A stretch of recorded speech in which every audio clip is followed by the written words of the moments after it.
بسم اللہ الرحمن الرحیم۔ السلام علیکم ناظرین اکرام، پیش خدمت ہے حساب ماضی کہانی کا آخری حصہ۔ اگلے روز نامعلوم مقتول کے پوسٹ مارٹم کی رپورٹ آ گئی۔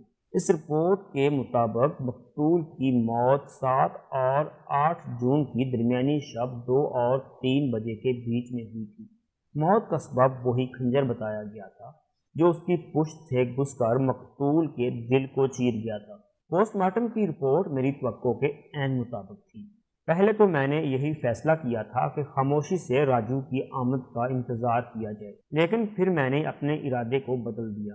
میں نے ایک خاص نتیجے پر پہنچنے کے بعد ایک ASI کو اپنے کمرے میں بلا لیا۔ یہ وہی ASI تھا جو گزشتہ روز میرے ساتھ کوٹ شاکر گیا تھا۔ میں نے اس سے کہا، تم ابھی 2 سپاہیوں کو ساتھ لے کر احمد پور سیال روانہ ہو جاؤ۔ خیریت تو ہے ملک صاحب؟ وہ چونکے ہوئے لہجے میں بولا۔ یہ اچانک پروگرام میں تبدیلی کیسے آ گئی؟ میں نے کہا، یہ میں تمہیں بعد میں بتاؤں گا، فی الحال تم وہی کرو جو میں تم سے کہہ رہا ہوں۔ Okay sir.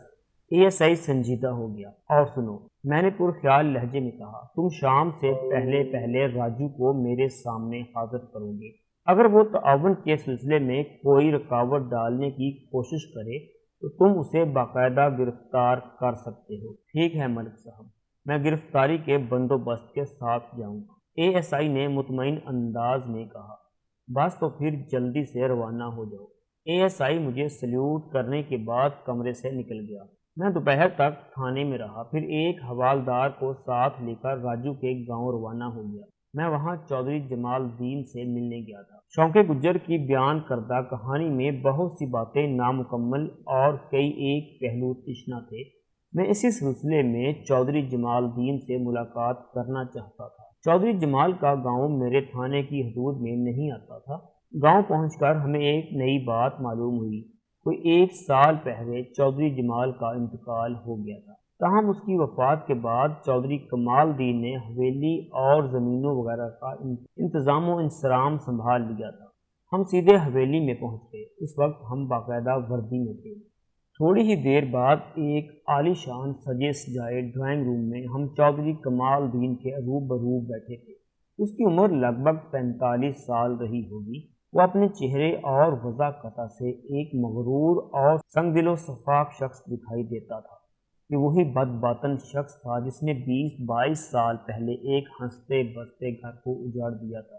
ایک معصوم اپنی عزت گنوانے کے بعد جان بھی ہار گئی تو ضعیف و نزار شریف انسان اپنی ہی نظروں میں مٹی ہو کر مٹی سے جا ملے تھے، اور ایک محبت بھرا دل رکھنے والا جوان ڈاکو بننے پر مجبور ہو گیا تھا۔ لیکن میں اس وقت چودھری کمال الدین کی گرفتاری کے وارنٹ لے کر وہاں نہیں پہنچا۔ میں تو اپنے کیس کو نتیجہ خیز بنانے کے لیے ماضی کی ایک کتاب سے گرد جاننے کا ارادہ رکھتا تھا۔ رسمی الیک سلیک اور باہمی تعارف کے بعد میں نے اپنی آمد کی غرض و غایت سے چودھری کو آگاہ کیا تو وہ انکشاف انگیز لہجے میں بولا، یہ بات تو مجھے معلوم ہو چکی ہے کہ وہ تینوں نامراد اپنی سزا کاٹ کر جیل سے رہا ہو چکے ہیں۔ میں نے کہا، چودھری جی، اب ان 3 میں سے ایک اس دنیا میں باقی نہیں رہا۔ پھر میں نے استفسار کیا، آپ کو ان کی رہائی کا پتہ کیسے چلا؟ میں نے 3 میں سے ایک کی موت کا ذکر دانستہ کیا تھا، حالانکہ ابھی تک مقتول کی شناخت کا مسئلہ حل نہیں ہوا تھا۔ میں اس طرح اندھیرے میں تیر چلا کر چودھری کمال الدین کی زبان کھلوانا چاہتا تھا، شاید کوئی مفید بات معلوم ہو جاتی۔ وہ میرے سوال کو نظر انداز کرتے ہوئے بولا، کون باقی نہیں رہا ملک صاحب؟ میں نے کہا، یہ بھی آپ کو بتا دیا جائے گا چودھری جی، پہلے آپ میرے سوال کا جواب تو دیں۔ وہ تعامل کرتے ہوئے بولا، ہم چودھری ہیں ملک صاحب، جس طرح ایک تھانہ انچارج اپنے تھانے کا مالک ہوتا ہے، بالکل اسی طرح ایک چودھری اپنے گاؤں کا مالک و مختار ہوتا ہے۔ پھر والد صاحب مرحوم کی تو پہنچ بھی بہت اوپر تک تھی۔ ایک لمحے کو توقف کر کے اس نے رعونت آمیز لہجے میں کہا، ملک صاحب، ہماری معلومات کے اپنے ذرائع ہوتے ہیں جنہیں ظاہر کرنا ہم ضروری نہیں سمجھتے۔ مجھے تو بڑی شدت سے ان کی رہائی کا انتظار تھا، اور خاص طور پر ان کے سرغنہ جبار عرف جبرو کا۔ میں نے خواہ بحث و تکرار میں وقت ضائع کرنے کے بجائے اپنی جیب میں سے مقتول کی تصویر نکال کر چودھری کمال الدین کی طرف بڑھا دی اور کہا، یہ شخص قتل ہو چکا ہے، اس کی لاش ضلع ہسپتال کے مردہ خانے میں رکھی ہے۔ وہ مذکورہ تصویر کا بغور جائزہ لینے کے بعد بولا، یہ تو منا ڈاکو کی تصویر۔ چودھری کے تبصرے سے ایک بات تو پایا ثبوت کو پہنچ گئی تھی کہ وہ 2 افراد جو 1 ماہ پہلے راجو سے ملنے کوٹ شاکر گئے تھے وہ اس کے سزا یافتہ ساتھی ہی تھے، جن میں سے منا قتل ہو چکا تھا اور جبرو منظر عام سے غائب تھا۔ منا کی تصویر کو تو شونقے کی بیوی ظہورہ نے بھی واضح طور پر پہچان لیا تھا۔ میں نے چودھری کمال الدین کو مخاطب کرتے ہوئے کہا، یہ تصویر دیکھ کر تو آپ کو مایوسی ہوئی ہوگی۔ میں آپ کا مطلب نہیں سمجھا ملک صاحب۔ وہ سیدھا ہو کر بیٹھ گیا۔ میں نے کہا، آپ تو جبرو کا انتظار کر رہے تھے۔ وہ کھوئے کھوئے لہجے میں بولا، پہلے تو مجھے اس کا انتظار تھا، اب تلاش ہے، کیونکہ وہ رہا ہو چکا ہے اور ابھی تک میری نظر سے پوشیدہ ہے۔ میں نے کہا، مجھے بھی اس کی شدت سے ضرورت ہے، اگر آپ کے ہتھے چڑھ جائے تو سیدھے اسے میرے پاس لے آئیں۔ وہ چونکے ہوئے مستفسر ہوا، آپ جبرو کو کیوں ڈھونڈ رہے ہیں ملک صاحب؟ مجھے شک ہے کہ منا کے قتل میں جبرو کا ہاتھ ہو سکتا ہے۔ چودھری بولا، آپ کے شک کا رخ راجو کی طرف کیوں نہیں ہے؟ وہ بھی تو ان کے ساتھ ہی رہا ہوا ہے۔ میں نے کہا، میں اسے بھی تلاش کر رہا ہوں۔ میں نے دانستہ چودھری کمال الدین کو اب تک کی کارکردگی کے بارے میں کچھ نہیں بتایا تھا۔ میں نے یہی ظاہر کیا تھا کہ نامعلوم مقتول جو اب معلوم ہو چکا تھا کہ قتل کی تفتیش کا میں نے ابھی آغاز ہی کیا ہے۔ چودھری نے کہا، ملک صاحب، منا کا یہی انجام ہونا چاہیے۔ مجھے امید ہے جبرو اس سے بھی زیادہ عبرتناک انجام سے دوچار ہوگا، اور وہ بھی آپ کے ہاتھوں۔ میں نے اچانک کہا، انشاءاللہ۔ بے ساختہ چودھری کے منہ سے نکل گیا۔ میں زیر لب مسکرا دیا تو اسے اپنی غلطی کا احساس ہو گیا۔ قدرے سنبھل کر بولا، میں نے کیا کرنا ہے جناب؟ وہ کیا کہتے ہیں، برے کام کا برا نتیجہ۔ میں نے تیکھے لہجے میں کہا، بائی دا وے چودھری صاحب، کیا آپ مجھے یہ بتانا پسند کریں گے کہ آپ کو جبرو کا اتنی شدت سے کیوں انتظار تھا؟ اس نے اپنی اندرونی کیفیات کو چھپانے کے لیے ایک کھوکھلا قہقہہ لگایا اور مذاق کے انداز میں بولا، ملک صاحب، اگر میں آپ کے سوال کا جواب نہ دوں تو مجھ پر تعزیرات پاکستان کی کون سی دفعہ لاگو ہوگی؟ کوئی بھی نہیں۔ میں نے بھی مزاح کا جواب مزاح کے رنگ میں دیتے ہوئے کہا، کسی کا انتظار کرنا یا کسی کو تلاش کرنا قابل دخل اندازی پولیس نہیں ہے۔ میں نے تو آپ کی پسند کی بات کی تھی، یعنی اگر آپ پسند کریں تو جب وقت آئے گا تو میں آپ کو ضرور بتاؤں گا۔ وہ میری بات کو قطع کرتے ہوئے بولا۔ پھر ہمارے درمیان راجو کے ماضی کے بارے میں باتیں ہونے لگی۔ چودھری اپنے نقطہ نظر کے مطابق بات کر رہا تھا، تاہم میں نے بڑی مہارت سے وہ باتیں بھی اگلوا لیں جو شاید وہ آسانی سے نہ بتاتا۔ آخر میں نے ایک سوال کیا، اس کا تعلق ماضی کے واقعے سے تھا۔ چودھری صاحب، مجھے پتا چلا ہے کہ اس رات فرار ہوتے وقت ڈاکو اپنے ساتھ بڑے چودھری صاحب کی کوئی قیمتی چیز بھی لے گئے تھے۔ اس نے ایک ٹھنڈی آہ بھری اور کہا، وہ قیمتی چیز سونا تھا ملک صاحب، لگ بھگ 12 سیر سونا۔ 12 سیر؟ میں نے حیرت سے دہرایا۔ جی ہاں، بلکہ کوئی چھٹانک 2 چھٹانک زیادہ ہی ہوگا۔ وہ تیزی سے پلکیں جھپکتے ہوئے بولا، والد صاحب کو مہر شدہ سونا جمع کرنے کا بہت شوق تھا۔ وہ اینٹوں کی شکل میں سونا جمع کرتے تھے۔ حوالدار اتنی بھاری مقدار میں سونے کے ذکر پر ہونکوں کی طرح کبھی مجھے اور کبھی چودھری کمال الدین کو دیکھ رہا تھا۔ میں نے چودھری سے پوچھا، ڈاکو تو بعد میں کوٹ عیسیٰ شاہ کے نزدیکی جنگلات سے گرفتار ہو گئے تھے، کیا پولیس نے ان سے سونا برآمد کر لیا تھا؟ وہ نفی میں سر ہلاتے ہوئے بولا، کچھ نہ مل سکا تھا، سب ضائع ہو گیا۔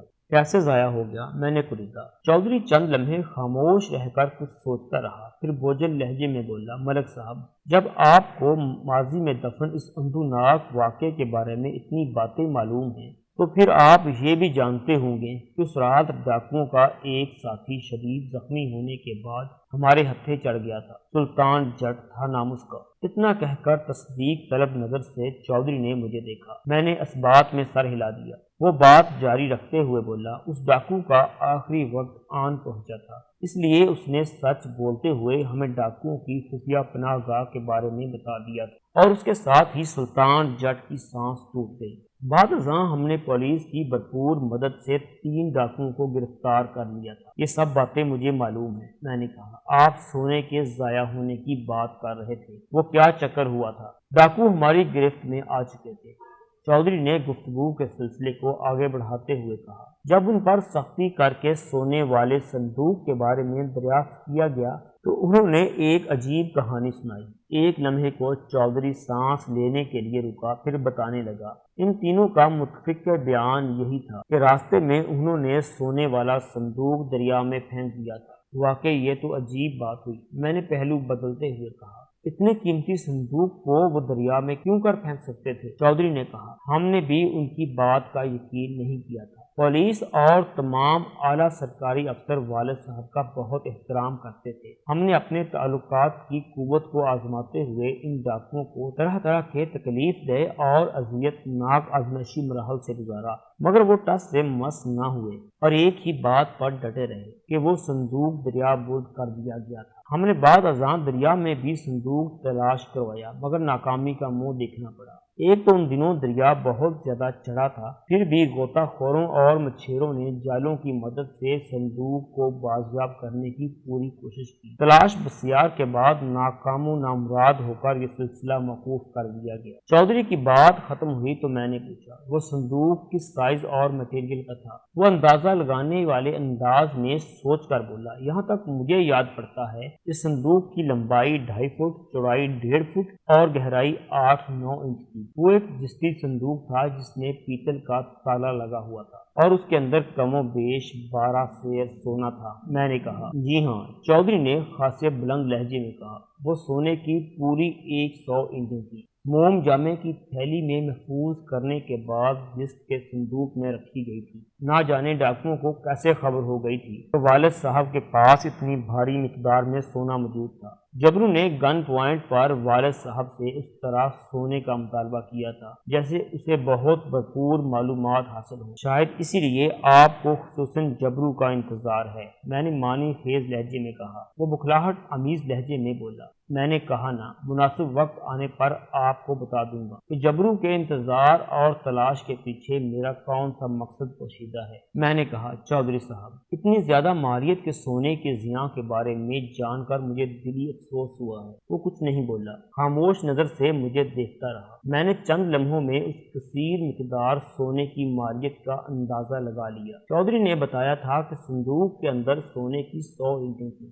ایک بات کی وضاحت کر دوں کہ اینٹ کے ذکر سے کہیں آپ یہ خیال نہ کریں کہ وہ مکانات کی تعمیر میں استعمال ہونے والی اینٹ کے سائز کی ہوگی، نہیں، ہرگز نہیں۔ سونے کی اینٹ سے مراد ایک مخصوص وزن کی ٹکیا ہوتی ہے جو باقاعدہ مہر شدہ ہوتی ہے، اسے بسکٹ بھی کہا جاتا ہے۔ ایک مہر شدہ ٹکیا عموماً 10 تولہ وزن کی ہوتی ہے۔ اس حساب سے وہ 100 اینٹیں پورے 1000 تولہ کے برابر، یعنی 12.5 سیر سونا۔ ایک سیر وزن میں 80 تولے ہوتے ہیں۔ وہ سستا زمانہ تھا، بکری کا عمدہ گوشت 1 روپے سیر، اعلیٰ درجے کا گندم 5 روپے من اور سونا کم و بیش 60 روپے تولہ مل جاتا تھا۔ پورے گھر کا ایک ماہ کا سودا 20 روپے میں آ جاتا تھا اور ایک جوان کی شادی 300-400 میں بخوبی ہو جاتی تھی۔ اس حساب سے اس زمانے میں بھی صندوق میں محفوظ سونے کی قیمت 60,000 روپے کے قریب تھی۔ آج کل کے 60 لاکھ سمجھ لیجیے۔ میں چودھری کمال الدین کے پاس تھوڑی دیر مزید بیٹھنے کے بعد واپس آ گیا۔ تاہم رخصت ہونے سے پہلے چودھری نے مجھے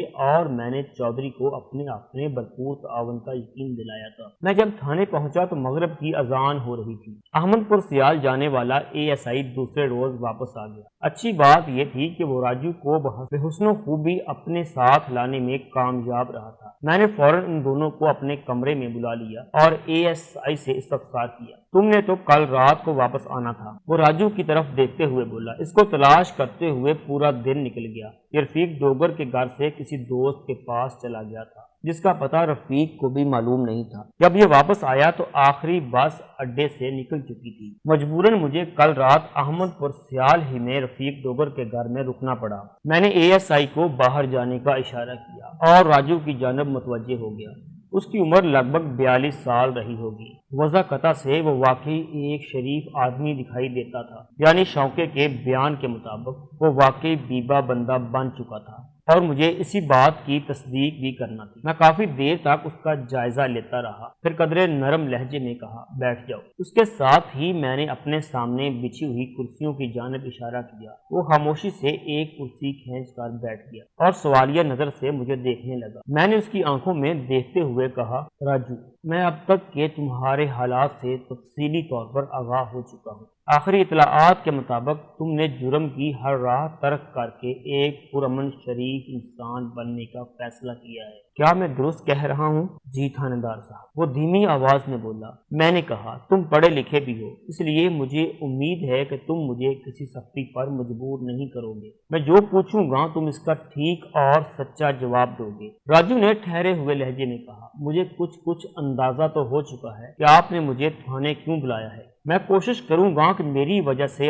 آپ کو کوئی پریشانی نہ ہو، کیونکہ میں نے اب واقعی سیدھی راہ پر چلنے کا فیصلہ کر لیا ہے۔ آپ پوچھیں کیا پوچھنا چاہتے ہیں؟ میں نے مقتول منا کی تصویریں اسے دکھاتے ہوئے پوچھا۔ اس شخص کو جانتے ہو؟ وہ اسباق میں سر ہلاتے ہوئے بولا جی جانتا ہوں، 1 ماہ پہلے یہ تم سے ملنے کوٹ شاکر آیا تھا۔ میں نے کہا اس کے ساتھ ایک اور شخص بھی تھا۔ وہ تصدیقی انداز میں بولا اس کا نام عبد الرحمن عرف منا ہے، جو جبرو کے ساتھ مجھ سے ملنے آیا تھا، لیکن میں نے ان کی بات ماننے سے انکار کر دیا اور یہ دونوں اٹھ کر چلے گئے۔ میں نے پوچھا کیا یہ دونوں تمہارے ماضی کے ساتھی ہیں؟ میرا مطلب ہے جب تم راجو راکٹ ہوا کرتے تھے۔ اس نے اسبات میں جواب دیا۔ میں نے کہا اور یہ بھی تمہارے ساتھ ہی سزا کاٹ کر 2 ماہ پہلے جیل سے رہا ہوئے تھے۔ اس کا جواب ایک مرتبہ پھر اسبات میں تھا۔ میں نے تیز لہجے میں سوال کیا وہ تمہارے پاس کیوں آئے تھے؟ تم نے ان کی کون سی بات ماننے سے انکار کر دیا تھا؟ وہ مجھے دوبارہ جرم کی راہ پر لانا چاہتے تھے۔ کس قسم کا جرم؟ وہ تعامل کرتے ہوئے بولا۔ اب اس کے ذکر سے کیا فائدہ؟ میں نے کہا فائدہ ہے، بلکہ اشد ضرورت ہے اس ذکر کی۔ وہ متذبذب نظر سے مجھے دیکھنے لگا۔ میں نے احمد پور سیال بھیجنے سے پہلے اپنے ASI کو خاص طور پر ہدایت کر دی تھی کہ وہ راجو کو قبرستان کے قریب ہونے والے قتل اور ہماری کوٹ شاکر کی تفتیش کے بارے میں کچھ نہ بتائے، لیکن میرے ایک سوال کے جواب میں وہ بتا چکا تھا کہ اسے کچھ اندازہ تھا اپنے وہاں بلائے جانے کے بارے میں۔ اس کا ایک ہی مطلب تھا، یا تو ASI نے اسے کوئی اشارہ دے دیا تھا یا اس نے وہ بات ایسے ہی کہی تھی۔ میں نے چیک کرنے کے لیے کہا راجو کیا تمہیں معلوم ہے منا کو 3-4 روز پہلے کسی نے قتل کر دیا ہے؟ یہ تو ہونا ہی تھا جناب، وہ اطمینان سے بولا۔ میں نے کہا یہ میرے سوال کا جواب نہیں ہے۔ آپ کے سوال کا جواب یہ ہے کہ مجھے یہ بات معلوم نہیں تھی، پھر تم نے ایسا تبصرہ کیوں کیا؟ وہ جو کچھ کرنے جا رہے تھے اس کا ایسا ہی کوئی نتیجہ برآمد ہو سکتا تھا، اس نے جواب دیا، حالانکہ میں نے انہیں منع بھی کیا تھا۔ راجو جس خوبصورتی سے تعاون کر رہا تھا اس سے مجھے بے پناہ خوشی محسوس ہو رہی تھی۔ اس کے رویے کو دیکھ کر مجھے یقین ہو گیا کہ وہ ایک قانون پسند انسان بننے کی پوری کوشش کر رہا تھا۔ میں نے پوچھا وہ دونوں ایسا کیا کرنے جا رہے تھے؟ اس راہ کی مسافرت یہاں ان میں سے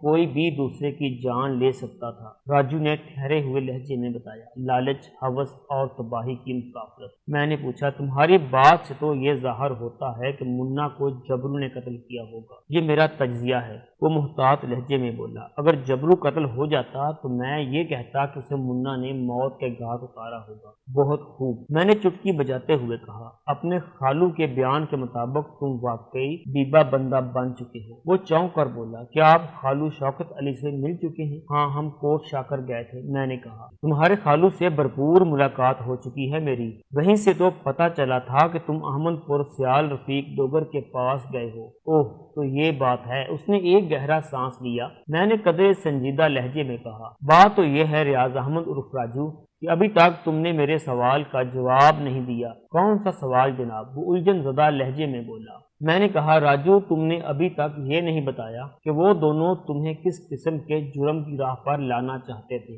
انہوں نے تم سے کون سی بات کہی تھی جس سے تم نے انکار کر دیا تھا، اور تمہیں اس بات کا یقین کیوں کر ہے کہ جلد یا بدیر ان میں سے کسی ایک نے دوسرے کو قتل کر ہی دینا تھا؟ مجھے اپنے تمام سوالات کے جوابات چاہیے راجو۔ آپ کے تینوں سوالات کا ایک ہی جواب ہے، وہ سادگی سے بولا۔ اور وہ جواب کیا ہے؟ میرا تجسس بہت زیادہ بڑھ چکا تھا۔ وہ ایک ایک لفظ پر زور دیتے ہوئے نہایت ہی ٹھہرے ہوئے لہجے میں بولا۔ وہ دونوں دفن شدہ سونا نکالنا چاہتے تھے۔ راجو نے ایک دھماکہ کر دیا تھا۔ میں نے اضطراری انداز میں پوچھا، کون سا دفن شدہ سونا؟ راجو نے بتایا، چودھری جمال الدین کا سونا جو ایک جستی صندوق میں تھا۔ مگر وہ صندوق تو تم لوگوں نے دریا میں پھینک دیا تھا، ایک امڑتے ہوئے دریا میں۔ راجو کے انکشاف انگیز جوابات نے میرے وجود میں کھلبلی مچا دی تھی۔ وقت ایک دم اچھل کر 20-22 سال پیچھے چلا گیا تھا۔ راجو نے میرے سوال کے جواب میں بتایا، ملک صاحب، دریا میں صندوق پھینکنے والی کہانی تو ہم نے پولیس کے لیے گڑھی تھی، جس پر آخری وقت تک ہم قائم رہے۔ تو اس کا مطلب ہے تم لوگوں نے وہ صندوق دریا میں پھینکنے کے بجائے کہیں دفن کر دیا تھا۔ میں نے اس کے چہرے پر نگاہ جماتے ہوئے پوچھا، مجھے اس واقعے کی تفصیل بتاؤ۔ وہ بولا، چودھری جمال الدین کی حویلی میں زبردست فائرنگ ہوئی تھی۔ ہم وہاں گئے تو رخسانہ کو اٹھانے تھے، مگر جبرو نے سارا کام خراب کر دیا۔ اگر ہم رخسانہ کو اپنے ساتھ لے کر آ جاتے تو کوئی ہماری گرد کو بھی نہیں پا سکتا تھا، مگر وہاں جا کر یہ راز کھلا کہ جبرو ایک خاص مقصد سے ہمارے ساتھ آیا تھا۔ اس نے کہیں سے چودھری کے سونے والے ذخیرے کے بارے میں سن رکھا تھا، اور رخسانہ کو بھول کر چودھری سے سونا نکلوانے کے چکر میں لگ گیا۔ اسے اپنے مقصد میں کامیابی تو ہو گئی، تاہم اسی دوران حویلی میں موجود پولیس کے آدمیوں سے ہماری مڈبھیڑ ہو گئی، جس کے نتیجے میں 2 طرفہ فائرنگ ہونے لگی۔ اس مداخلت میں رخسانہ کا بھائی چودھری کمال الدین پیش تھا اور ہمارے فرار کی راہ میں سب سے بڑی رکاوٹ بنا ہوا تھا۔ جبرو نے اپنی بندوق کی گولی سے اس رکاوٹ کو ہٹانا چاہا تو رخسانہ میری گرفت سے پھسل کر بھائی کی حفاظت کے لیے ڈھال بن گئی۔ ڈھال کا تو کام ہی ستم اٹھانا ہوتا ہے، وہ تلواروں اور کھنجروں کے وار سہتی ہے مگر اف تک نہیں کرتی، لیکن رخسانہ بیچاری گوشت پوست کا وجود تھی، وہ گولی کا مقابلہ نہیں کر سکی۔ کمال الدین کی طرف آنے والی موت رخسانہ کی کھوپڑی کو چیرتے ہوئے نکل گئی۔ وہ پلک جھپکتے میں موت کی آغوش میں دائمی آسودگی کی نیند سو گئی۔ یہ ایک اتفاقی حادثہ تھا، اس میں جبرو کی بدنیتی شامل نہیں تھی۔ رخسانہ کے جذبہ جان ساری نے سب کچھ ملیا میٹ کر دیا۔ آن وحد میں میری دنیا یوں اجڑ گئی جیسے کسی معصوم چڑیا کا گھونسلہ منہ زور طوفان کی زد میں آ جائے، یا کسی ننھے سے ٹمٹماتے ہوئے چراغ کو ماؤنٹ ایورسٹ کی چوٹی پر رکھ دیا جائے۔ میرے لیے سب کچھ ختم ہو گیا تھا، سب کچھ۔ یہاں تک پہنچ کر راجو خاموش ہو گیا۔ اس کی آنکھیں بھیگ گئی تھیں اور آخری الفاظ ادا کرتے ہوئے لہجہ بھی گلوگیر ہو گیا تھا۔ اس نے مختصر الفاظ میں اپنی تباہی و بربادی کی داستان سنا دی تھی، جس کے بعد اس کے لیے کچھ بھی نہیں تھا، مگر میرے ابھی بہت سے سوالات جواب طلب تھے۔ میں نے اس دل برباد عاشق ناشاد کی طرف دیکھتے ہوئے نہایت ہی ٹھنڈے لہجے میں کہا، راجو، تمہارے حالات سن کر مجھے واقعی گہرا دلی صدمہ پہنچا ہے۔ میں تمہارے دکھ میں برابر کا شریک ہوں۔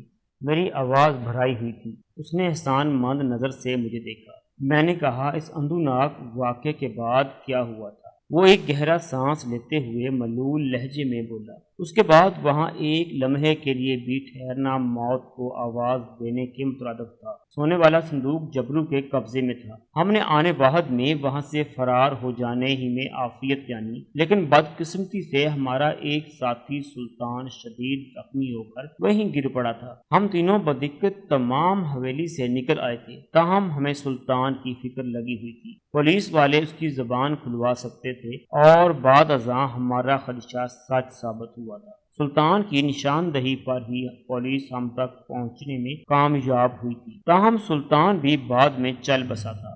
میں نے پوچھا، تو اس کا مطلب ہے گرفتاری سے پہلے ہی تم لوگوں نے سونے والے صندوق کو کوٹ عیسیٰ شاہ کے جنگلات میں کہیں دفن کر دیا تھا؟ جنگلات میں نہیں، بلکہ آپ کے گاؤں میں۔ میرے گاؤں میں؟ میں اچھل پڑا۔ جی ہاں، آپ کے گاؤں میں، وہ ٹھوس لہجے میں بولا۔ فرار کے دوران ہم راستہ بدل کر اپنے گھوڑوں کو دوڑا رہے تھے تاکہ پولیس ہم تک نہ پہنچ سکے۔ اس طرح راستے میں آپ کا یہ گاؤں آ گیا۔ ہم دریا کے بالکل متوازی جا رہے تھے۔ یہ سارا علاقہ میرا دیکھا بھالا ہوا تھا۔ راستے میں ایک متروک کنواں آیا تو ہم رک گئے۔ میں نے جبرو سے کہا، صندوق کو اس کنویں میں پھینک دو، زندگی نے وفا کی تو بعد میں نکال لے جائیں گے۔ منا نے میری تائید کی۔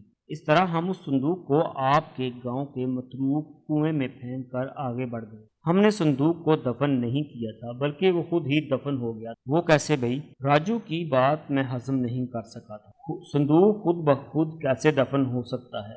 وہ بولا، ملک صاحب، میں آپ کو بتا چکا ہوں کہ میں آپ کے علاقے کے چپے چپے سے واقف ہوں۔ یہ بات میں اچھی طرح جانتا تھا کہ مذکورہ کنویں کا پانی سوکھ چکا تھا، لوگ اسے کچرا دان کے طور پر استعمال کر رہے تھے۔ مجھے امید تھی کہ وہ صندوق وہاں انتہائی محفوظ رہے گا، مگر یہ بھی تو ہو سکتا تھا کہ وہ صندوق کسی کی نگاہ میں آ جاتا۔ میں نے ایک نقطہ اٹھایا، جس ایسی دھات ہے جس کی چمک دور ہی سے نظر آ جاتی ہے۔ وہ بولا، اس بات کا امکان نہ ہونے کے برابر تھا، کیونکہ کچرا وغیرہ پھینکتے وقت کوئی کنویں کے اندر نہیں جھانکتا۔ پھر ہمارے پاس اس مشکل وقت میں کوئی اور چارہ بھی نہیں تھا۔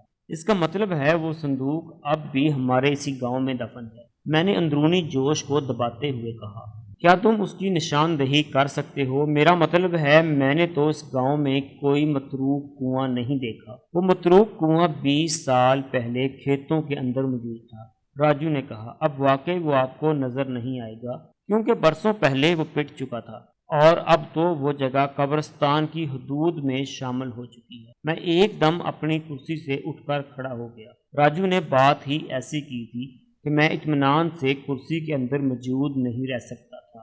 سیکنڈ کے 1000ویں حصے میں کرمو گورکن اور اس کی پریشانی میری نگاہ میں گھوم گئی۔ قبرستان کے ایک حصے میں 10 فٹ قطر والے نیم دائرے میں کھدائی، بقول کرمو کسی بھوت کی قبرستان میں خفیہ سرگرمیاں، اور آخر میں قبرستان کے باہر نامعلوم مقتول کی لاش۔ اور اس وقت میرا ذہن نہایت تیز رفتاری سے کام کر رہا تھا۔ مجھے یہ تمام واقعات ایک ہی سلسلے کی کڑیاں نظر آ رہے تھے۔ نیم گلائی میں کھدائی کی کوشش ظاہر کرتی تھی کہ وہ متروک کنواں اسی مقام پر موجود رہا ہوگا۔ 10 فٹ کا نیم دائرہ کنویں کے دہانے کی نشاندہی کر رہا تھا، لیکن راجو کو یہ کیسے معلوم ہوا کہ 20-22 سال پہلے جس متروک کنویں میں انہوں نے سونے سے بھرا ہوا صندوق پھینکا تھا، وہ کنواں لوگوں کے پھینکے ہوئے کچرے نے پاٹ دیا تھا، اور یہ کہ وہ زمین اب قبرستان کی حدود میں شامل ہو چکی تھی؟ یہ سوال ذہن میں آتے ہی میں دوبارہ کرسی پر بیٹھ گیا اور اس سلسلے میں راجو سے استفسار کیا۔ پوری بات سننے کے بعد اس نے جواب دیا، ملک صاحب، 1 ماہ پہلے جب منا اور جبرو مجھ سے ملنے کوٹ شاکر آئے تھے تو انہوں نے کنویں کی تلاش اور کھدائی کا ارادہ ظاہر کیا تھا۔ میں نے ان کا ساتھ دینے سے صاف انکار کر دیا تھا۔ اس کی ایک وجہ تو یہ تھی کہ مجھے اس سونے کے حصول سے کوئی دلچسپی نہیں تھی، اس کی فتنہ انگیزی نے مجھ سے میری رخسانہ چھین لی تھی۔ دوسرے، میں ان دونوں کے ساتھ مل کر پھر کسی مصیبت میں گرفتار نہیں ہونا چاہتا تھا۔ میں نے اپنے لیے جس راہ کا انتخاب کیا تھا وہاں اس قسم کی سرگرمیوں کی کوئی گنجائش نہیں تھی۔ میرے چٹے انکار پر وہ اداس ہو گئے اور انہوں نے مجھ سے درخواست کی کہ میں صرف اس جگہ کی نشاندہی کر دوں یہاں کبھی وہ متروک کنواں پایا جاتا تھا۔ یہ بات بھی انہوں نے ہی مجھے بتائی تھی کہ وہاں اب کھیتوں میں کسی کنویں کے آثار دکھائی نہیں دیتے تھے۔ میں چونکہ اس علاقے سے اچھی طرح واقف ہوں، اس لیے میں نے ان کی آخری درخواست پر غور کرتے ہوئے ان کی اتنی مدد کرنے کا فیصلہ کر لیا کہ متروک کنویں کے مقام تک ان کی رہنمائی کر دوں۔ تب ہی مجھے پتہ چلا کہ وہ زمین اب قبرستان کی حدود میں شامل تھی۔ ایک لمحے کو رک کر راجو نے اضافہ کیا، میں نے اس لیے بھی ان کی مدد کر دی کہ مجھے خدشہ تھا میرے بالکل ہی انکار اور عدم تعاون کے نتیجے میں وہ کہیں میری پرامن اور سیدھی سادی زندگی میں کوئی زہر نہ گھول دیں۔ ان جیسے خطرناک لوگوں سے کچھ بھی بعید نہیں تھا۔ تم نے اپنی زندگی کو تلخیوں سے بچانے کے لیے جبرو اور منا کو کنویں کے اصل مقام سے آگاہ کر دیا؟ میں نے معنی خیز لہجے میں کہا، جی، اس کے لیے مجھے تھوڑی سی محنت تو کرنا پڑی تھی، تاہم میں نے وہ کام کر ڈالا، راجو نے جواب دیا۔ اس کے بعد میں اس معاملے سے الگ ہو گیا تھا۔ کیا تم مجھے وہ جگہ دکھا سکتے ہو؟ میں نے پوچھا۔ کیوں نہیں جناب، وہ اٹھتے ہوئے بولا، آپ ابھی میرے ساتھ چلیں، اگر انہوں نے کھدائی شروع کر دی تو وہ جگہ دور ہی سے نظر آ جائے گی۔ میں نے اسے کھدائی والے معاملے سے بے خبر رکھتے ہوئے پوچھا، کیا ضروری ہے کہ اب تک وہ صندوق کنویں کے اندر ہی ہو؟ صندوق کے وہاں نہ ہونے کی امکانات صرف 5% ہیں، وہ پروسوک لہجے میں بولا۔ مجھے امید ہے کہ وہ صندوق کنویں کے اندر کسی کی نگاہ میں نہیں آیا ہوگا اور دیگر کوڑے کچرے کے ساتھ ہی زیر زمین دفن ہو گیا ہوگا۔ تھوڑی ہی دیر بعد میں راجو کے ساتھ قبرستان کے اس حصے میں کھڑا تھا جہاں چند روز قبل ایک رات گورکن کرمو نے کسی بھوت کو پراسرار کاروائی میں مصروف دیکھا تھا، اور بعد ازاں میں نے وہاں نیم دائری کی شکل میں ایک زمین کھودی ہوئی بھی دیکھی تھی۔ میں اپنے ساتھ ایک حوالدار اور 4 کانسٹیبل بھی لے آیا تھا۔ میں نے راجو سے استفسار کیا، کیا تمہیں یقین ہے کہ تم بالکل ٹھیک جگہ کی نشاندہی کر رہے ہو؟ اس نے اس بات میں جواب دیا مگر حیرت امیز لہجے میں بولا، پتہ نہیں انہوں نے کھدائی کا کام شروع کیوں نہیں کیا، میں تو 1 ہفتہ پہلے ہی انہیں یہ جگہ دکھا چکا تھا۔ میں چونکہ اس کھدی ہوئی جگہ کو ہموار کرا چکا تھا اس لیے بھی راجو الجھ رہا تھا۔ منا اور جبرو اگرچہ 1 ماہ پہلے راجو سے ملنے کوٹ شاکر گئے تھے، تاہم راجو نے مطلوبہ مقام کی نشاندہی 8-10 روز پہلے ہی کی تھی، یعنی گورکن کرمو کے واویلا مچانے سے 2-3 روز پہلے۔ یہ بات تھانے میں بھی راجو مجھے بتا چکا تھا اور یہاں بھی دہرا رہا تھا۔ میں نے کہا، راجو کھدائی کا کام ہم خود کریں گے۔ راجو بولا، لگتا ہے کھدائی سے پہلے ان دونوں میں کسی بات پر جھگڑا ہو گیا ہوگا، جس کے نتیجے میں جبرو نے منا کو ختم کر دیا اور خود فرار ہو گیا۔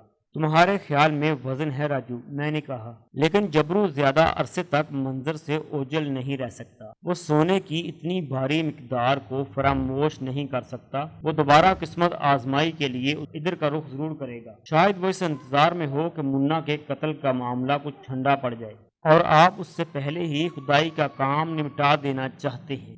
بالکل، میں نے قطعیت سے کہا، مجھے نہ صرف یہ کام پایا تکمیل تک پہنچانا ہے بلکہ منا کے قتل کے سلسلے میں جبرو کو گرفتار بھی کرنا ہے، کیونکہ یہ واردات میرے تھانے کی حدود میں ہوئی ہے اور اب تک کے حالات جبرو ہی کو قاتل بتا رہے ہیں۔ اسی اثنا میں کرمو بھی وہاں پہنچ گیا۔ وہ ہمیں وہاں دیکھ کر پریشان ہو گیا، الجھے ہوئے لہجے میں پوچھنے لگا، ملک صاحب خیریت تو ہے نا؟ خیریت نہیں ہے کرمو، میں نے کہا، تم جلدی سے جا کر قبر کھودنے والے تمام اوزار لے آؤ۔ کس کی قبر کھودنی ہے جناب؟ شاہ بھوت کی، میں نے کہا، وہی جو 10 فٹ موٹا اور گول مٹول ہے۔ تم نے خود ہی تو مجھے بتایا تھا کہ اس کی میت کو اس کے ساتھی دفن کرنا چاہتے ہیں۔ میں نے سوچا یہ کار خیر ہم انسان ہی کیوں نہ کر ڈالیں۔ آپ مذاق تو نہیں کر رہے ملک صاحب؟ بالکل نہیں، تم اپنے اوزار لے کر آ جاؤ۔ کرمو حیران پریشان اپنے گھر کی جانب چلا گیا اور تھوڑی ہی دیر میں چند کدالیں، بیلچے، پھاوڑے اور دیگر ساز و سامان لے آیا۔ میں نے کرمو سمیت تمام پولیس والوں کو مخصوص مقام کی کھدائی پر لگا دیا۔ 1-1.5 فٹ مٹی نکالنے کے بعد کنویں کی ٹوٹی ہوئی منڈیر نمودار ہو گئی۔ راجو فوراً بول اٹھا، اس کی آواز میں لرزش نمایاں تھی۔ میرا اندازہ بالکل درست ثابت ہو رہا ہے ملک صاحب، حیرت انگیز طور پر درست، میں نے سراہنے والے انداز میں کہا۔ وہ دونوں ہاتھ ملتے ہوئے بولا، اب تو مجھے اجازت ہی دیں، صندوق کی بازیابی نہیں دیکھو گے؟ مجھے اس معاملے سے کوئی دلچسپی نہیں ہے۔ مجھے تو گہری دلچسپی ہے، میں نے معنی خیز لہجے میں کہا۔ وہ بولا، آپ اپنی دلچسپی کے پیش نظر کھدائی جاری رکھیں، لیکن تمہاری موجودگی یہاں بہت ضروری ہے۔ میرا اب کیا کام ہے؟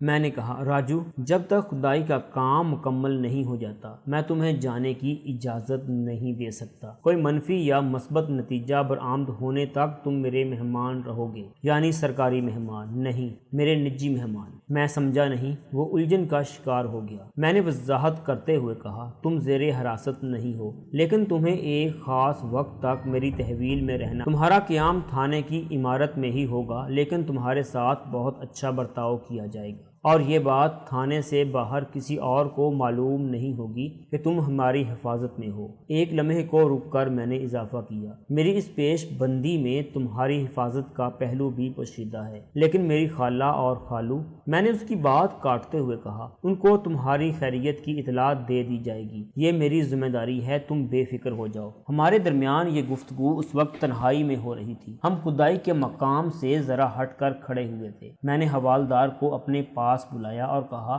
تم راجو کو تھانے لے جاؤ اور اس کے آرام کا پورا خیال رکھو، میں تھوڑی دیر میں آتا ہوں۔ حوالدار راجو کو لے کے جانے لگا تو میں نے اسے تاکید کر دی، راجو کی تھانے میں موجودگی کسی پر ظاہر نہیں ہونی چاہیے اور تھانے سے ایک ASI اور 2-4 سپاہی مزید بھیج دو۔ حوالدار کے جانے کے آدھے گھنٹے بعد میرا مطلوبہ ASI اور مزید کانسٹیبل قبرستان میں موجود تھے۔ میں نے ASI کو ضروری ہدایات دینے کے بعد کوٹ شاکر روانہ کر دیا تاکہ شوقے اور ظہوراں کو راجو کے بارے میں کوئی پریشانی نہ ہو۔ اس کے بعد میں نے ان سپاہیوں کو بھی کھدائی کے کام پر لگا دیا۔ اس روز شام ہونے تک متروک اور مدفن کنویں میں تقریباً 6 فٹ تک کھدائی ہو چکی تھی۔ یہ ایسی خبر نہیں تھی جو زیادہ دیر تک چھپی رہتی۔ شام کے وقت اس گاؤں کا چودھری رانا ظفر علی خان بنفس نفیس موقع پر موجود تھا۔ اس کے ساتھ اس کے 10-15 ہواری بھی تھے۔ ملک صاحب، میں نے سنا ہے قبرستان میں کوئی خزانہ نکل آیا ہے۔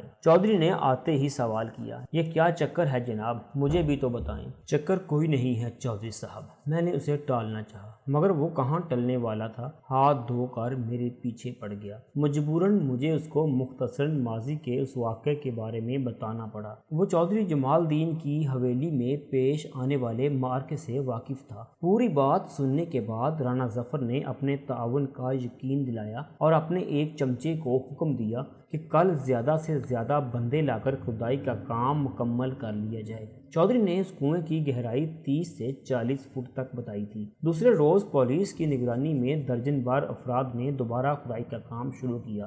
دوپہر تک کھدائی 15 فٹ تک جا پہنچی تھی۔ مزید کھدائی کا کام جاری تھا کہ چودھری کمال الدین کی آمد کی خبر مجھ تک پہنچی۔ شاید اس کے کسی بہی خواہ نے اس تک کنویں کی کھدائی کی اطلاع پہنچا دی تھی۔ میں نے تو رانا ظفر ہی کو سونے والے صندوق کے بارے میں بتایا تھا۔ ممکن ہے اس کے وفاداروں ہی میں چودھری کمال الدین کا بھی کوئی آدمی موجود ہو اور یہ راز اسی نے کمال الدین تک پہنچایا ہو۔ بہرحال وہ صندوق کمال الدین کے باپ کی ملکیت تھا اور اس کی وفات کے بعد کمال الدین ہی اس کا حقدار تھا، اس لیے کمال الدین کو اس معاملے سے الگ نہیں کیا جا سکتا تھا۔ تاہم ہر معاملے سے پہلے قانونی تقاضے پورے کرنا ضروری تھے۔ نصف درجن چاکو چوبند اہلکاروں کی کڑی نگرانی میں کھدائی کا کام جاری تھا۔ عام لوگوں کو وقوع کے نزدیک آنے کی اجازت نہیں تھی۔ وہاں 50-60 افراد کا جھمگوٹا لگ گیا تھا جو ایک مخصوص فاصلے سے یہ کارروائی دیکھ رہے تھے۔ کھدائی کرنے والے مزدوروں کے ہاتھ تیز رفتاری سے چل رہے تھے۔ چودھری رانا ظفر علی خان نے مہمان چودھری کمال الدین اور اس کے ساتھ آنے والوں کا خوش دلی سے خیر مقدم کیا تھا۔ کمال الدین کے ساتھی بھی ایک مخصوص فاصلے پر دوسرے تماشائیوں کے ساتھ موجود تھے۔ تاہم رانا ظفر نے مہمان چودھری میرے اور اپنے لیے چند کرسیاں منگوا لی تھیں اور ہم تینوں کھدائی کے مقام کے نزدیک ہی ایک شیشم کے درخت کے نیچے بیٹھے تھے۔ سپہر کے وقت 20 فٹ تک کنواں کھودا جا چکا تھا اور پھر شام سے کچھ پہلے جب کھدائی 50 فٹ تک جا پہنچی تو منزل مراد ہاتھ آ گئی اور ایک پولیس اہلکار نے ہمارے پاس آ کر اطلاع دی، ملک صاحب صندوق برآمد ہو گیا ہے۔ ہم تینوں بیک وقت اٹھ کر کھڑے ہو گئے۔ چودھری کمال الدین نے اضطراری انداز میں کہا، کہاں ہے ہمارا وہ سونے والا صندوق؟ ہاں بھائی، کہاں ہے وہ صندوق؟ رانا ظفر علی بولا۔ میں نے کہا، چودھری صاحبان آپ بھی کمال کرتے ہیں، کانسٹیبل نے صندوق کی برآمدگی کی اطلاع دی ہے۔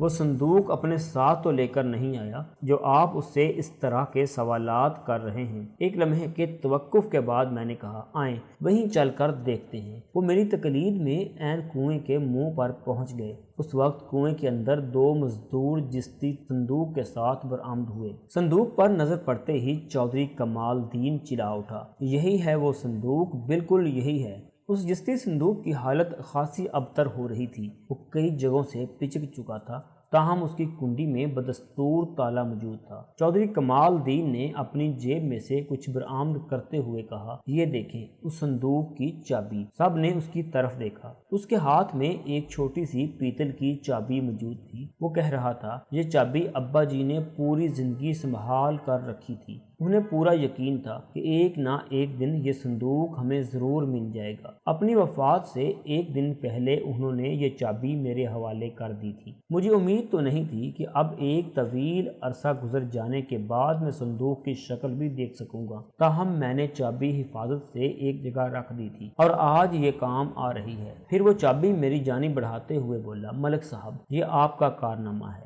آپ ہی اپنے مبارک ہاتھوں سے اس صندوق کو کھولیں۔ میں نے اس کے ہاتھ سے سے چابی لے کر صندوق کے تالے پر تباہ آزمائی کی مگر کامیابی حاصل نہ ہوئی۔ ایک طویل مدت گزر جانے کے بعد تالے میں کچھ ایسی خرابی پیدا ہو چکی تھی کہ وہ کھلنے کا نام نہیں لے رہا تھا۔ بالآخر متفقہ طور پر یہ فیصلہ کیا گیا کہ صندوق کا تالا توڑ دیا جائے۔ چنانچہ تالا توڑ کر صندوق کو کھول لیا گیا۔ صندوق کے اندر موم جامے میں لپٹے سونے کے بسکٹ موجود تھے۔ اس نظارے نے سب کو مبہوت کر دیا تھا۔ ہم تینوں یکٹک سونے کے اس ذخیرے کو دیکھ رہے تھے۔ اچانک چودھری کمال دین نے جھپٹا مار کر صندوق اپنے قبضے میں کر لیا اور لرزیدہ لہجے میں بولا، یہ میری ملکیت ہے، میں اسے اپنے ساتھ لے کر جاؤں گا۔ بے شک یہ آپ کی ملکیت ہے چودھری صاحب، میں نے صندوق پر ہاتھ ڈالتے ہوئے کہا، لیکن ضروری قانونی کارروائی کے بعد ہی یہ آپ کو مل سکتا ہے۔ فی الحال آپ اسے میرے حوالے کر دیں۔ میں نہیں دوں گا، اس نے صندوق کا ڈھکنا بند کرتے ہوئے کہا، یہ ہمارا ہے۔ رانا ظفر نے سمجھانے والے انداز میں کہا، کمال دین، ملک صاحب بالکل ٹھیک کہہ رہے ہیں، انہیں قانونی تقاضے پورے کرنے دیں۔ آپ ان پر بھروسہ کرتے ہوئے یہ صندوق قانون کی تحویل میں دے دیں، ہم گواہ ہیں نا اس واقعے کے۔ بات چودھری کمال دین کی سمجھ میں آ گئی۔ اس نے صندوق میری جانب بڑھا دیا، میں نے صندوق کو اپنے قبضے میں کر لیا۔ اس مرحلے پر میں نے چودھری کی آنکھوں میں اچانک بدلتے ہوئے تاثرات کو نوٹ کر لیا۔ وہ بڑی چوکنا نظر سے میرے عقب میں دیکھ رہا تھا، اس کے چہرے پر عجیب سے رنگ بکھر گئے تھے۔ چودھری کی اس بدلتی ہوئی کیفیت نے مجھے پلٹ کر پیچھے دیکھنے پر مجبور کر دیا۔ میرے عقب میں کوئی 10 فٹ کے فاصلے پر ایک بھکاری کھڑا تھا، پھٹے پرانے کپڑے، گلے میں رنگ برنگی مالائیں، سر پر تنکوں والی ہوادار ٹوپی، ایک ہاتھ میں لاٹھی نما عصا اور دوسرے میں کشکول۔ چودھری کمال دین چند لمحے اس بھکاری کو گھورتنے کے بعد اچانک اس کی طرف لپکا۔ بھکاری نے پلک جھپکتے میں ایک جانب دوڑ لگا دی۔ چودھری چیخا، رک جاؤ نہیں تو میں گولی مار دوں گا۔ بھکاری چودھری کی دھمکی کو نظر انداز کرتے ہوئے سرپٹ بھاگنے لگا۔ چودھری نے اس کا تعاقب کرتے ہوئے اپنے ہولسٹر سے ریوالور نکال دیا۔ پھر اس سے پہلے کہ کوئی صورت کو سمجھ سکتا، چودھری نے یکے بعد دیگرے بھاگتے ہوئے بھکاری پر 3 فائر کر دیے، ٹھائیں ٹھائیں ٹھائیں۔ پہلی گولی بھکاری کی ران میں لگی، وہ لڑکھڑایا مگر اس کے قدموں نے رکنا گوارا نہ کیا۔ دوسری گولی اس کی پشت میں گھسی، وہ ڈگمگایا اور منہ کے بل گر گیا۔ چودھری مسلسل اس کے تعاقب میں تھا۔ ایک لمحے بعد بھکاری نے اٹھ کر دوبارہ دوڑ لگا دی۔ چودھری کے ریوالور سے نکلنے والی تیسری گولی نے بھکاری کا بھیجا اڑا دیا۔ وہ ایک آدھا منٹ تڑپ کر ٹھنڈا ہو گیا۔ اگلے 2 منٹ کے اندر میرے اشارے پر ASI نے چودھری کمال دین کو اپنے بازوؤں میں جکڑ لیا۔ میں نے فوراً اس کے ہاتھوں میں ہتھکڑی پہنا دی۔ چودھری کا سانس پھولا ہوا تھا، وہ ہانپتے ہوئے بولا، تھانے دار صاحب، میرا انتظار، میری تلاش ختم ہو گئی۔ برسوں سے میرے سینے میں روشن انتقام کی آگ آج سرد ہو گئی۔ میں نے اس مردود جبرو کو ختم کر دیا۔ اس کی بندوق سے نکلنے والی گولی نے میری بہن کی جان لی تھی۔ اب صورتحال واضح ہو گئی تھی۔ جبرو ایک بھکاری کے بھیس میں وہاں کا جائزہ لینے چلا آیا تھا۔ ممکن ہے اس نے سوچا ہو موقع سے فائدہ اٹھا کر وہ صندوق لے اڑے گا، مگر سوچی ہوئی ہر بات کہاں پوری ہوتی ہے۔ جبرو اپنی قسمت کے ہاتھوں چودھری کی نظر میں آ گیا، اور اس سے بھی زیادہ خراب بات یہ ہوئی کہ چودھری کمال دین نے اسے پہچان بھی لیا۔ نتیجتاً جبرو اپنے عبرتناک انجام کو پہنچ گیا۔ چودھری کمال دین نے مجھے ہتھکڑی کھولنے کو کہا، مگر میں نے اس کی ایک نہ سنی۔ اس کے بعد وہ مجھے اپنے تعلقات اور اختیارات کی دھمکیاں دینے لگا۔ میں نے اس کے گال پر ایک زناٹے دار تھپڑ رسید کرتے ہوئے تحقیر آمیز لہجے میں کہا، چودھری، تم نے میرے تھانے کی حدود میں درجنوں افراد کے سامنے ارتکاب قتل کیا ہے۔ اب تمہیں پھانسی کے پھندے سے کوئی نہیں بچا سکے گا۔ میں تمہاری ساری اکڑ فون ناک کے راستے نکال دوں گا۔ کسی خوش فہمی میں نہ رہنا۔ جب دوست دھمکی سے بات نہ بنی تو وہ منت سماجت پر اتر آیا، یہاں تک کہ اس نے اپنی آزادی کے بدلے سونے سے بھرا ہوا صندوق مجھے رشوت میں دینے کی کوشش بھی کی۔ میں نے درجنوں افراد کے سامنے ٹھڈوں، تھپڑوں اور لاد گھونسوں سے اس کی اچھی خاصی ٹھکائی کر دی۔ 10 منٹ کے اندر اندر میں نے چودھری کمال دین کو باور کرا دیا کہ میں ان تھانے داروں میں سے نہیں ہوں، سونے چاندی کی چمک سے جن کی آنکھیں خیرہ ہو جاتی ہیں اور جن کی تھانے داری چودھریوں کے رحم و کرم پر ہوتی ہے۔ موقع کی ضروری ضروری کارروائی نمٹانے کے بعد میں نے چودھری کمال الدین کو اپنے تھانے کی حوالات میں بند کر دیا۔ بعد ازاں میں نے اس کے خلاف اتنا جاندار کیس بنایا تھا کہ سیشن کورٹ سے اسے موت کی سزا سنا دی گئی اور ہائی کورٹ سے اس کی توثیق کے بعد وہ اپنے انجام کو پہنچا۔ چودھری کی دولت، تعلقات اور روب داب کسی کام نہ آ سکا۔ چودھری کمال الدین نے جذبات سے بے قابو ہو کر میرا کام آسان کر دیا تھا۔ اس نے جبرو کو قتل کر کے مجھے خود پر ہاتھ ڈالنے کا موقع فراہم کر دیا۔ شاید اس میں بھی قدرت کی کوئی مصلحت پوشیدہ تھی۔ قدرت کا نظام انصاف جب حرکت میں آتا ہے تو برسوں پہلے کا حساب پلک جھپکتے میں بے باک ہو جاتا ہے۔ اللہ کی لاٹھی بے آواز ہے۔ اس ذات باری تعالیٰ کی مصلحتوں کو سمجھنا عقل انسانی کے بس کی بات نہیں۔ ظلم اور شرک اس کے نزدیک انتہائی ناپسندیدہ اعمال میں سر فہرست شمار ہوتے ہیں۔ ہر زبردست کو کسی زیر دست پر ظلم و زیادتی کا ارتکاب کرتے وقت اس حقیقت کو فراموش نہیں کرنا چاہیے کہ اس سے زیادہ زبردست اور بے پناہ قوتوں کا مالک وہ قاضی القضاء اس کی ایک ایک جنبش کو اپنے میزان عدل میں تول رہا ہے، اور جب وہ منصف اعلیٰ محاسبہ کرنے پر آتا ہے تو کوئی اس کے سامنے دم مارنے کی جرت نہیں کر سکتا۔ اس کی رسی جس قدر دراز ہے، گرفت اتنی ہی لاجواب ہے۔ دست قدرت کی حتمی پکڑ میں آئے ہوئے شخص کو دنیا کی کوئی قوت چھڑا نہیں سکتی۔ یہ بتانے کی ضرورت نہیں کہ راجو کو میں نے اسی دن چھوڑ دیا تھا۔